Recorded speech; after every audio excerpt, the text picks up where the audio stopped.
What's up, guys? Homie Bigg Vic, and we are back in here with another video. I got to talk about this right now.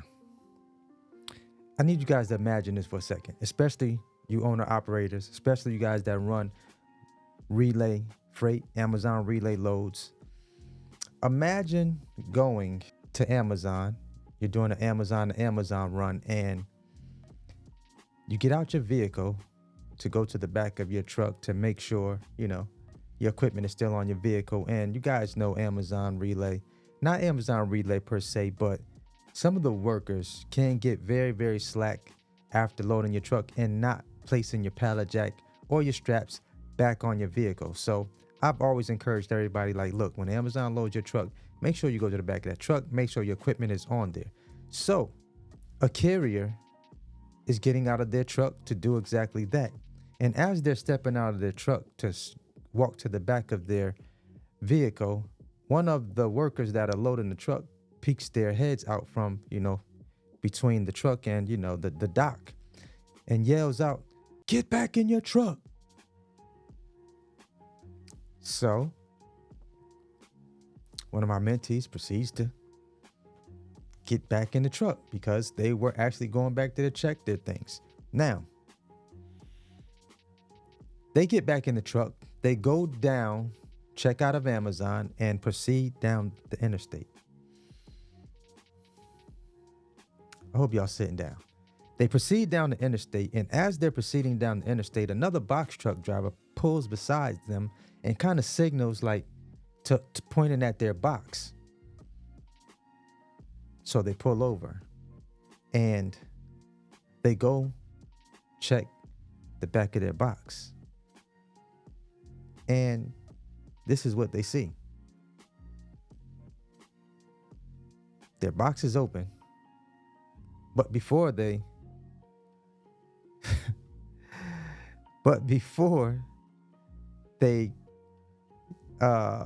see the box is open, they pull the box back down, all to see that the seal, number one, that this person that had so much aggression did not properly lock their box truck door.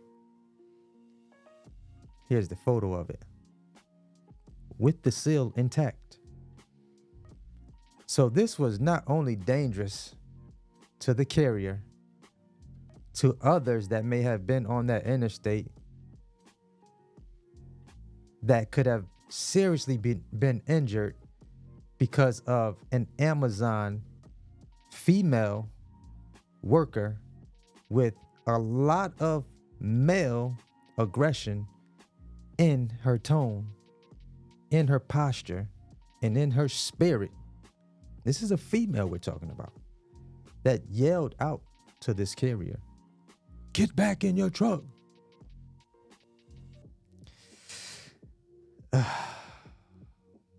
This was so dangerous. This was so dangerous.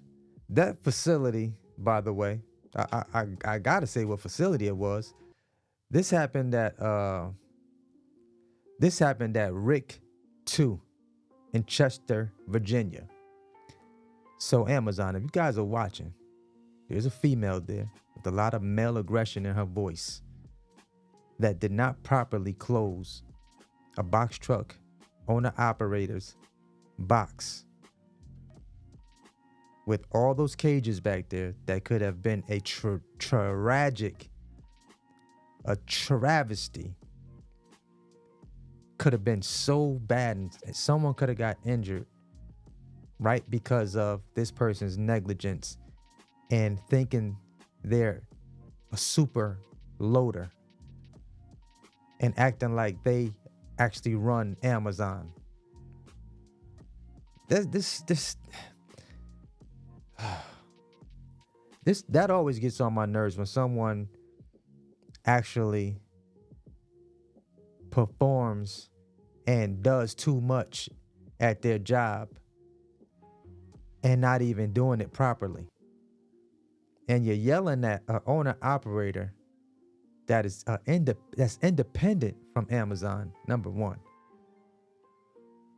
Don't work for Amazon, but independent. An independent contractor, you're jumping your head around the corner, peeking out of the back of the box, telling somebody to get back in their truck. And then you're making a huge mistake by not properly closing their box truck and sealing it correctly. So I hope you watch this video, because you need to be fired. Keep it real with you. You need to be fired, because that could have been so tragic. And I told that person, I'm glad I wasn't in that truck with you, because I would have had some nice words for Mr. Mrs.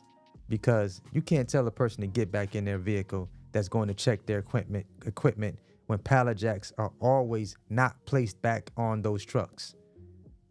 All you had to do was say, hey, your pallet jack is back on the truck. I got you. Right? This person is getting out to check, make sure that their expensive equipment is placed back on their vehicle. Don't go above and beyond the call of duty for a whole nother person's company that it does not belong to you. That gets on my, that irks me. I can't stand when people do that. That leads me to another question. I'm gonna go ahead and jump over. I'm gonna go ahead and finish that. I'm gonna jump over to another question. Welcome back to the channel, y'all. I had to get into that first, but welcome back to the channel. Spend a little second. Welcome back. And I want to answer a question that someone asked just recently. I get this question a lot. Someone asked, would it be profitable to start a box truck business part-time? Now, I don't know about you guys, but most times, anytime you do something part-time, it's kind of like something that you're not really taking serious. I personally feel like if you invest $300, getting all this paperwork, putting down payments on insurance, this is definitely something that should not be done on a part-time basis. I would highly suggest you just go get a part-time job.